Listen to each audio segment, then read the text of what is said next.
건강이 보이는 의학 톡톡톡. 아는 만큼 건강해지는 놀라운 소식들을 전해드립니다. 닥터들의 맛있는 수다. 안녕하세요, 이은영입니다. 자, 오늘 저와 함께할 동네 주치 소개합니다. 어서 오십시오. 안녕하세요. 약사 조수흠입니다. 네, 반갑습니다. 자, 오늘 조수흠 약사님과 함께 맛수다 풀어볼 텐데요. 오늘 함께할 주제는요, 약 잘 먹고 잘 버리기입니다. 자, 오늘 이 약에 대해서 이야기를 좀 해볼 텐데 사실 많은 영양소가 좀 부족하기 때문에 이걸 채우기 위해서 많은 분들이 영양제 한두 가지 이상은 드시지 않을까라는 생각이 듭니다. 근데 이 영양제가 적정한 시간에 드셔야 그 효능을 제대로 볼 수 있다고 하거든요. 자, 그래서 어떻게 하면 이 영양제 잘 먹을 수 있는지 오늘 자세한 이야기 나눠보도록 하겠습니다. 현대인의 필수품 영양제. 건강에 대한 관심이 높아지면서 영양제에 대한 수요도 덩달아 높아지고 있는데요. 영양제의 효능을 제대로 보기 위해선 나에게 맞는 영양제 선택도 중요하지만 올바른 방법으로 복용하는 것 또한 매우 중요하다고 합니다. 영양제마다 복용해야 하는 시간이 다르기 때문에 효과를 제대로 보려면 올바른 시간을 잘 숙지해야 한다고 하는데요.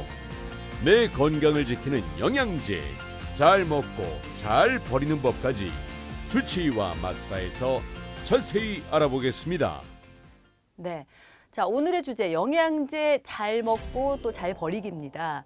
근데 사실 저도요, 약사님, 아침에 일어나서 그 약 한 움큼 한 움큼 그냥 넣는 걸로 시작하거든요.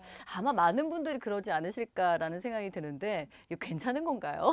이제 현대인들이 워낙 바쁘시다 보니 네. 또 체력은 안 되고 하니까 영양제는 기본 드셔야 된다고 생각은 하고, 그리고 제일 먹기 쉬운 시간에 이제 출근하시면서 영양제를 한 움큼 드시고 가시죠. 맞습니다. 그리고 또 어르신들은 워낙 드시는 약들이 많으시니까 네. 그 약을 드시면서 생각나셨을 때 먹어야 한다. 네. 그러면서 아침에 그냥 한 움큼 드시죠. 네, 안 드시는 것보다는 한 움큼 드시는 게 맞습니다. 그렇지만 이왕이면 네. 적절한 시간에 드셨을 때 효과가 음. 훨씬 더 좋게 발휘가 될 수가 있으니까 네네네. 이왕이면 알고 드시면 도움이 더 되시겠죠? 그러니까요. 네. 이게 너무 궁금한 거예요. 영양제마다 그러니까 네. 그 복용 시간, 그게 좋은 시간대가 있다라는 거잖아요. 그렇죠. 네, 맞습니다. 그러니까 보통 영양제 우리가 오메가3, 철분, 칼슘, 비타민 C, 고함량 비타민 다 좋은 건 아십니다. 네. 근데 그거를 언제 먹어야 좋은지를 정확하게 잘 모르시는데요. 조금씩 이제 아침에 먹으면 좋은 영양제, 네. 점심에 먹으면 좋은 영양제, 그리고 아무 때나 먹어도 되는 영양제, 좋습니다. 그리고 또 저녁에 먹으면 더 좋은 영양제, 그걸 조금 나눠볼까 합니다. 네. 네, 보통 철분 하면 네. 아침에 드시는 게 제일 좋아요. 아, 그렇군요. 아침 빈속에 복용해야 효과가 제일 좋습니다. 근데 이거는 아침에 보통 모닝커피 한 잔들을 많이 하시는데 맞아요. 예. 모닝커피와 드시면 안 됩니다. 커피와 드시면 안 되네요. 네, 그러니까 오. 철분은 아침 빈속에 복용하셨을 때 가장 효과가 좋습니다. 네. 근데 또 칼슘이랑 드시면 안 돼요. 어허. 칼슘이 철분의 흡수를 방해하기 때문에 칼슘은 같이 드시면 안 좋아요. 네네네. 그래서 칼슘은 나중에도 말씀드리겠지만 저녁에 드시는 게 좋습니다. 어허.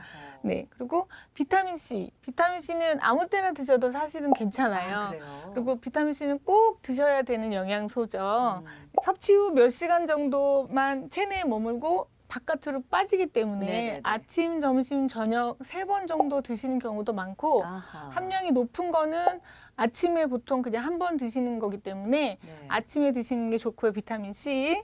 그다음에 비타민 E도 많이 드시거든요. 우리가 알고 있는 토코페롤이 비타민 네. E예요. 근데 이것도 아침 식사 직후에 드시면 좋아요. 왜냐하면 비타민 E는 지용성 비타민이기 때문에 이런 기름진 음식들이랑 같이 드셨을 때 효과가 조금 더 좋다 이렇게 돼 있습니다. 네. 그리고 이제 점심에 드시면 좋은 게 뭐가 있을까를 네. 생각해 봤는데요. 코큐텐 요즘 많이 드세요. 혈액순환제고 항산화제이기 때문에 많이들 좋다는 걸 알고 계시면서 드시는데, 요거는 수면 장애가 조금 유발되실 수가 있어서 아침이나 점심에 드시는 게 좋아요. 근데 이제 네네. 아침에는 워낙 드시는 약이 많잖아요. 맞아요. 그러니까 점심에 드시는 게 네. 제가 생각할 때는 좀 좋은 것 같다라는 생각이 들고요. 네. 코큐텐도 지방 성분이 있을 때 훨씬 흡수가 좋기 때문에 점심 식사하시고 네. 드시면 괜찮을 것 같고요. 그리고 아연 같은 경우에는 요즘은 코로나 때문에 워낙 면역력이 많이 떨어지셔가지고 맞아요. 면역을 높이는 거에 아연이 되게 좋다라고 돼 있고 남자분들 같은 경우에 기력 회복에도 되게 좋다 이렇게 돼 있어서 네. 우리가 뭐 굴이라든지 아연이 많이 든 음식들을 많이 드시는데 아연도 점심 식사 후에 드시는 게 좋아요. 빈속에 드시면 살짝 구역감 같은 게 좀 아, 있어요. 그럴 수 아연이. 있군요. 네, 그래서 어. 약간 그거를 좀 줄이기 위해서 점심 식사 후에 복용하시면 훨씬 좋지 않을까라고 생각이 들고요. 네. 이제 칼슘이나 철분제랑 아연을 같이 드시면 네. 다 좋은 영양제니까 같이 먹으면 더 좋겠다라고 생각하실 수 있는데 네. 칼슘, 철분과 같이 드시면 흡수율이 조금 줄어들어요. 그래서 아연은 단독으로 점심에 드시는 게 좋지 않을까. 아까 아침에 철분을 드시는 게 좋다라고 제가 설명했거든요. 네, 맞아요. 그러니까 아연은 점심에 드시는 게 좋습니다. 네. 저녁에 드셨을 때 좋은 영양소 설명드릴게요. 아까 살짝 말씀드렸는데 칼슘이요. 칼슘. 칼슘은 저녁에 드실수록 좋고요. 왜냐하면 뼈 손실이 주로 저녁에 일어나요. 우리 체내에서.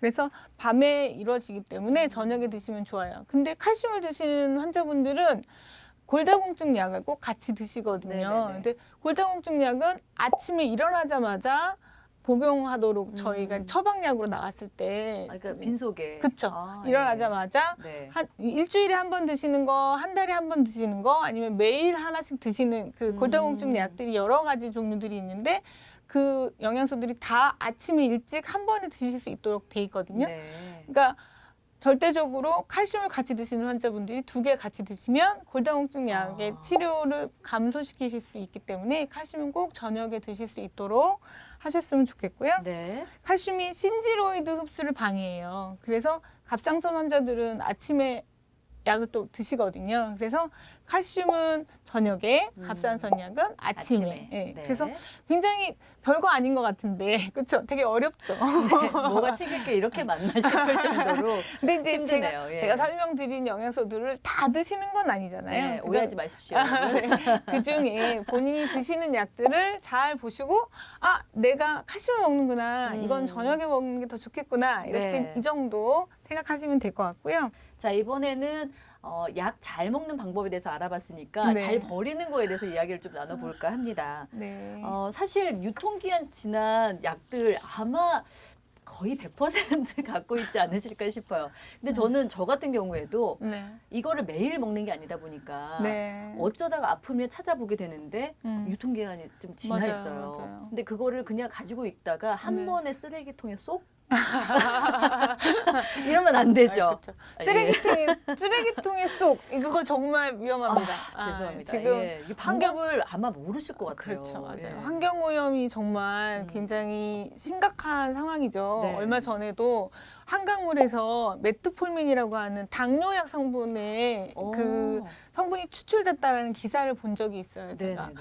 그러니까 그만큼 우리가 지금 당뇨 환자라든지 혈압 환자라든지 어르신들 같은 경우에 성인병 환자들이 정말 많기 때문에 네. 약을 안 드시는 분들이 없거든요. 맞아요. 근데 그 약들을 그냥 쓰레기통에 쏙으로 생각하시는 분들이 굉장히 많기 때문에 네. 그분들이 그걸 버렸을 때 이제 하천으로 내려가는 약들이 무시할 수 없는 그렇겠네요. 함량인 것 같아요. 그래서 네. 굉장히 심각하기 때문에 잘 먹는 것도 정말 중요하지만 잘 버리는 것도 정말 중요합니다. 네. 그래서 유통기간도 꼭 확인해 주시고 그래서 요즘은 단골 약국이 있으시면 약국에 가셔가지고 본인의 양력 관리 같은 것들도 받으실 수가 있어요. 세이프 약국이라고 해서 이제 본인이 드시는 그 처방약 그다음 그 일반 의약품 네. 그다음 건강식품 이런 것들을 다 기재를 해서 약사님 저희가 이러이러한 약들을 먹고 있습니다. 뭐 어떤 약은 같이 먹으면 불편한가요? 네네. 이런 걸 물어보시면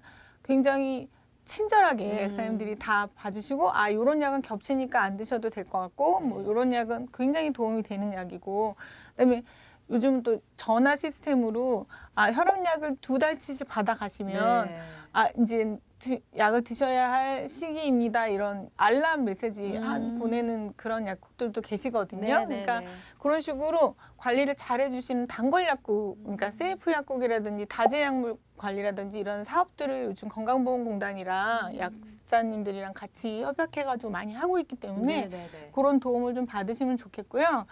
유효기간이 지난 약은 절대적으로 뭐 그런 말씀이 있어. 아유 뭐 유통기간 지나도 뭐 아유, 무슨 한 달은 약효가 괜찮아. 그렇게 말씀들을 하시는데 네. 그러니까 물론 그럴 수는 있죠. 아, 그래요? 그렇지만 아닌 약들도 분명히 있거든요. 그러니까 그게 먹어서 오히려 더 해가 되는 약이 있습니다. 네, 네, 그러니까 네. 그런 약들이 있기 때문에 아. 그런 되도록이시면 유통기한을 잘 지키시고 네. 유통기간이 지난 약들은 폐기하시는 게 맞다고 보고요. 폐기하실 때는 이제 약국으로 가지고 와셔서 많이 버리셨는데 네. 요즘은 이제 서울시 그 각 구청에서 그 주민센터마다 네. 그 버리는 폐기함을 갖고 계세요. 어. 그래서 그 큰 사업으로 각 구청과 보건소에 그 주황색으로 아마 수거함이 있는 걸로 알고 있거든요. 그래요? 네. 그래서 거기에 너무 시스템이 잘 되어 있으니까 그거를 꼭 이용하셔가지고 잘 버려주시면 좋겠고요. 네네. 큰 대단지 아파트에도 이제 생긴다고 해요. 아, 수거함이. 네네네. 그러니까 너무 멀지 않은 곳에 우리 주변에 잘 버리실 수 있는 곳들이 많이 있으시니까 네네네. 거기에 잘 버려주셨으면 감사하겠습니다. 아, 알겠습니다. 저도 반성하도록 하겠습니다. 네, 생각보다 챙겨야 될 것도 많고 같이 드시면 안 되는 거 그리고 시간대별로 또 설명을 잘 해주셨는데 이거 다 드시라는 거 아닙니다. 본인에게 잘 맞는 거 또 필요한 영양소를 잘 챙기셔서 필요한 네. 시간대에 적절히 드셔야 된다. 이 말씀 드릴 텐데 이번에는 영양제와 관련해서 시청자 사연이 들어와 있거든요. 함께 보시죠. 저는 현재 막 취업한 새내기 직장인입니다. 공부만 하다 사회생활을 하다 보니 몸에 무리가 가는 것 같아 영양제를 섭취하려고 합니다. 그런데 문제는 제가 알약을 잘 먹지 못한다는 겁니다. 평소 처방받는 약도 가루약으로 처방받았는데요. 비타민 B를 먹으려고 하니 대부분 알약의 형태더라고요. 몸이 피곤해서 먹기는 해야 할 것 같은데 혹시 알약의 비타민을 씹어서 복용해도 될까요? 이렇게 섭취해도 영양 흡수에는 영향이 없는지 궁금합니다. 네, 시청자 사연 만나봤습니다.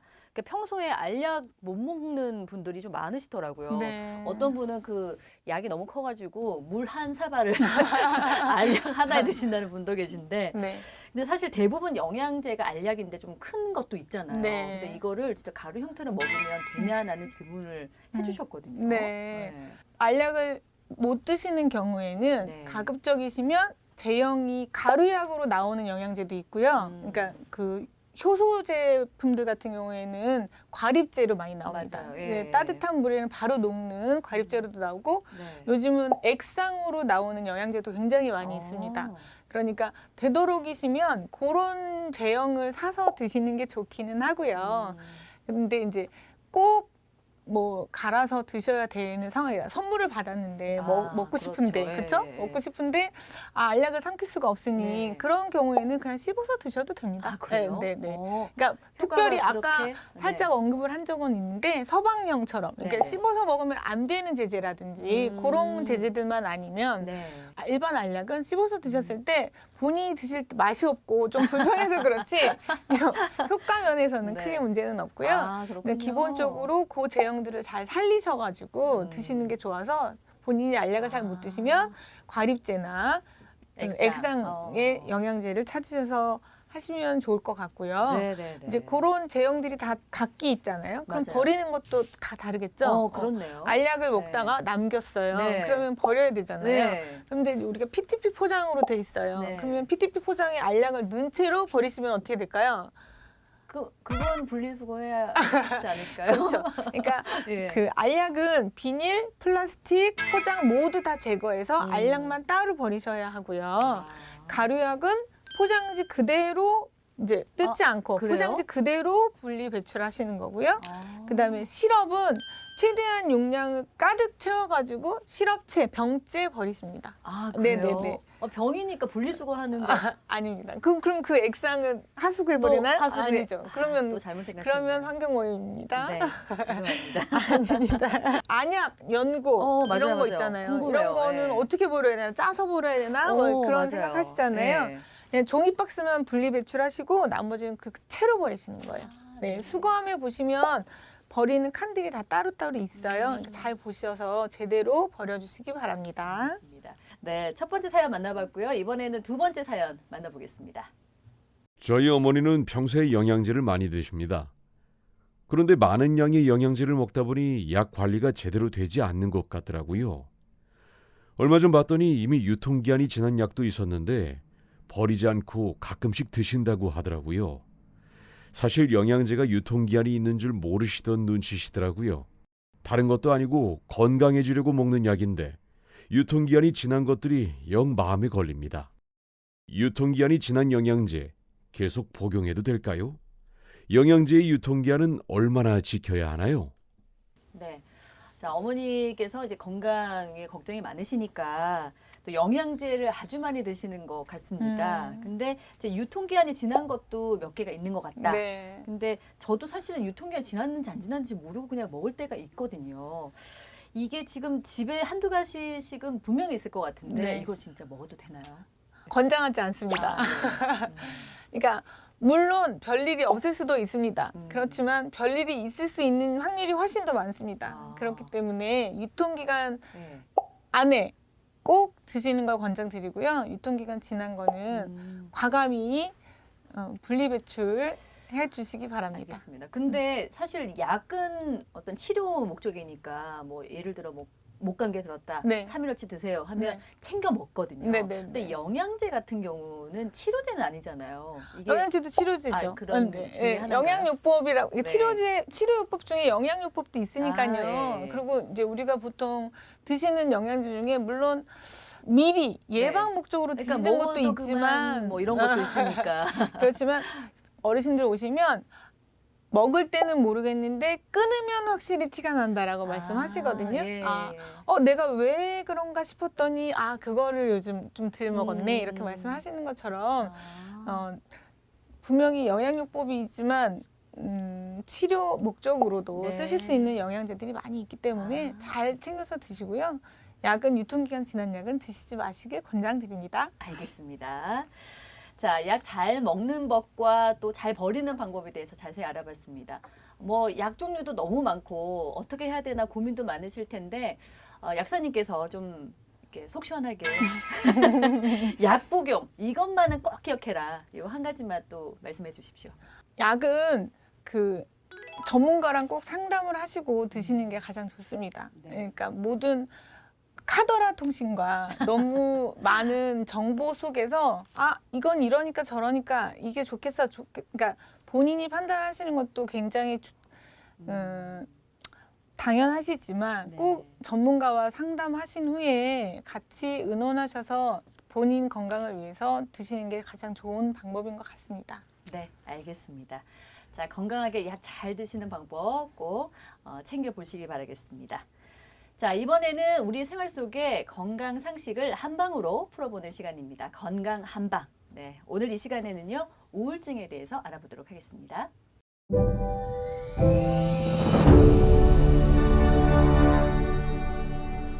안녕하세요. 건강 한방 한의사 유한상입니다. 이번 시간에는 신경정신과 질환인 우울증을 한의학적 관점으로 이해하기 쉽게 설명드리겠습니다. 우울증은 근심 우울, 막힐 우울, 즉 근심 걱정으로 답답하게 막힌 상태를 의미합니다. 평소에 비교적 내성적이거나 마음이 여리고 화를 잘 못 내고 속으로 많이 참는 분들이 더 많이 겪는 질병이죠. 바쁘게 움직이는 현대 사회에서 경쟁에 밀리거나 주변 환경에 적응하지 못하는 경우, 또는 너무 열심히 살아왔는데 체력적, 정신적으로 많이 약해져서 회복을 하지 못하는 경우에도 우울증이 많이 나타납니다. 그럼 마음의 감기라는 우울증, 과연 그냥 방치해두면 좋아질까요? 우울병과 달리 우울증의 특징은 무기력입니다. 늘 기운이 없고 매사 의욕이 없으며 무언가를 하기 싫고 점점 비관적으로 생각하게 됩니다. 안타깝게도 우리나라의 자살률은 OECD 회원국 중 가장 높습니다. 미리 우울증을 관리하면 도움이 될 수 있습니다. 그중 대표적 증상이 요즘 들어 많이들 들어보셨을 겁니다. 번아웃 증후군, 그리고 산후 우울증 등이 있죠. 최근 들어 많은 중년 남성분들이, 물론 여자분들도 많이 계십니다만, 그동안 열심히 앞만 보고 달리다가 은퇴 시기 전후로 에너지를 소진하고 무기력증을 호소하여 내원하였습니다. 그동안 이제 가족과의 갈등, 경제적 불안감 등으로 안 좋은 생각들을 자꾸 하게 된다고 합니다. 대다수 이런 경우는 한의학적으로 기허에 속합니다. 결국은 기력이 고갈되어서 몸에서 정상적인 기능을 제대로 발휘하지 못하게 되는 것이죠. 우울증이 신체적으로 나타나서 제발 내 몸을 회복하기를 기다리는 상태라고 보시면 됩니다. 실제로 한방치료를 통해 원기를 회복하고 에너지를 채워드려서 다시 예전처럼 활력이 넘치는 모습으로 좋아지는 경우를 많이 봅니다. 그리고 여성분들 같은 경우에는 갱년기뿐만 아니라 임신과 출산으로 몸의 혈액을 과다하게 사용하고 난 후 부족해진 상태로 육아, 수유 등의 힘든 일을 겪는 산모들이 역시 우울증을 많이 호소하는데요. 특히 핵가족이 되면서 아내 혼자 아이를 돌보는 상황일수록 힘들어지기 마련입니다. 이런 경우는 한의학적으로 혈허에 해당합니다.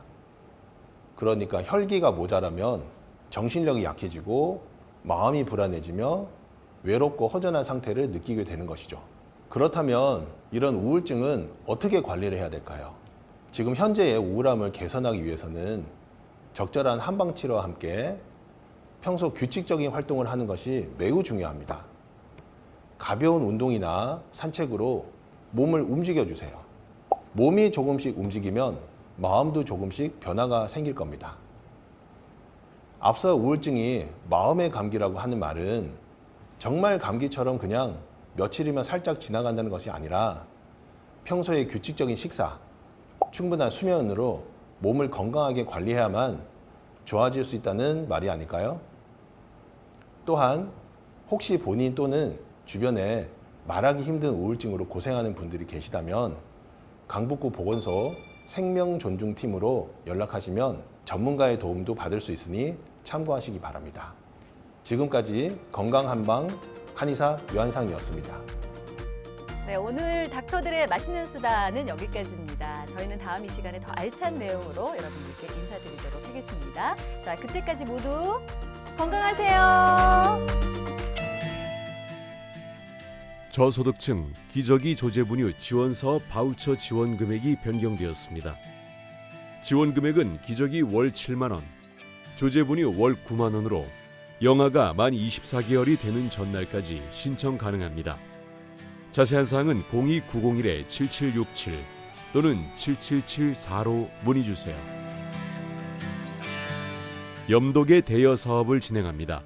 연중 강북구민이면 누구나 대여 가능하고 블루투스 염독의 대여, 체내 나트륨 함량 측정, 가정 내 국, 찌개, 자가 염도 측정, 나트륨 저감화 레시피 제공 등을 진행합니다. 유선으로 신청해야 하며 신청은 02901-7660로 하시면 됩니다. 강북구 보건소 심폐소생술 교육을 운영합니다. 강북구 구민이면 누구나 신청 가능하며 장소는 강북구 응급의료 교육장 419 민주묘지역 인근에서 진행합니다. 교육 내용으로는 심폐소생술 및 자동심장충격기 사용법, 기도폐쇄 응급처치법 등입니다. 자세한 사항은 02901-7717, 7718로 문의 주세요. 신생아 난청, 선천성 대사 이상 검사비 지원 안내입니다. 출생일 기준 1년 이내로 기준 중위소득 180% 이하 출산 가정의 영아를 대상으로 지원합니다. 출생 후 28일 이내 외래에서 시행한 난청, 선천성 대사 이상 선별 검사에서 본인 부담금 또는 확진 검사비를 지원합니다.